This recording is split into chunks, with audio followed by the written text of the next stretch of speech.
This is Bishop Hughes in the Diocese of Newark. It is the second week of Easter, which means we're in those great 50 days of Easter. And I am not filming at my desk today.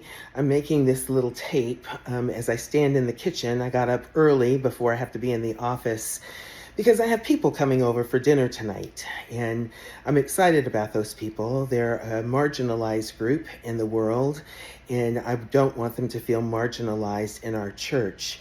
So I've invited members of the trans community and our transgender community in our diocese over for dinner tonight.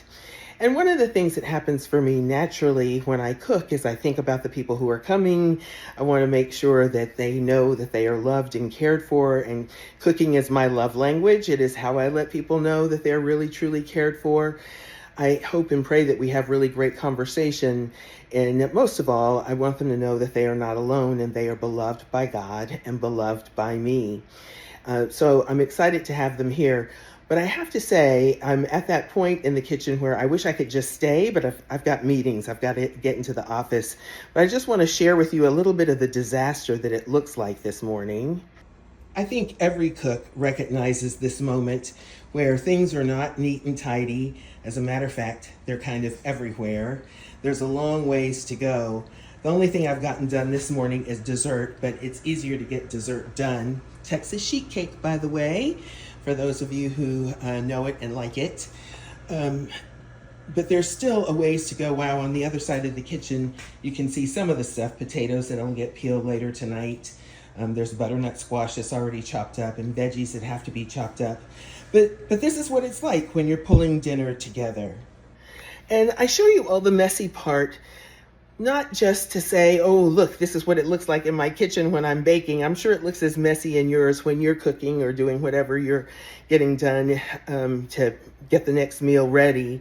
But it's to remind us that every single day of our lives, we work through some mess, through some dirt, through some chaos, in order to get to something that we really like and something that we really want.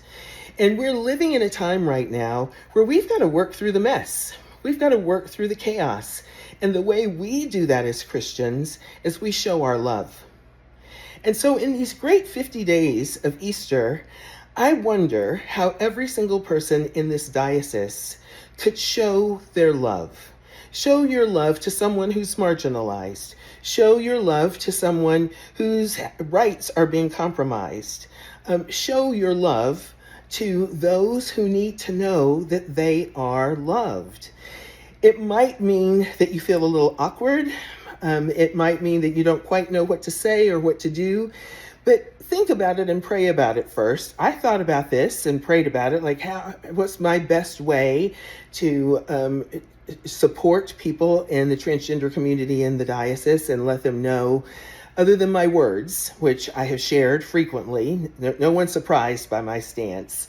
But other than my words, how can I let them know? And it just struck me, this is one of the ways I show people that I love them.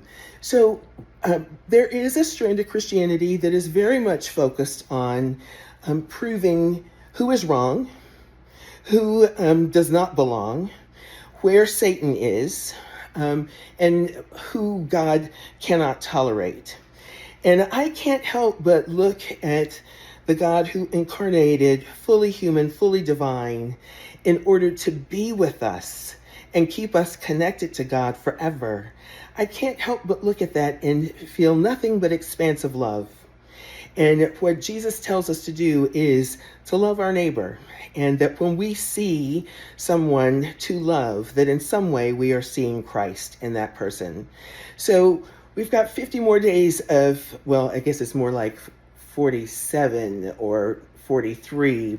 Math is not my gift. But we've got a number of days in front of us to still celebrate Easter.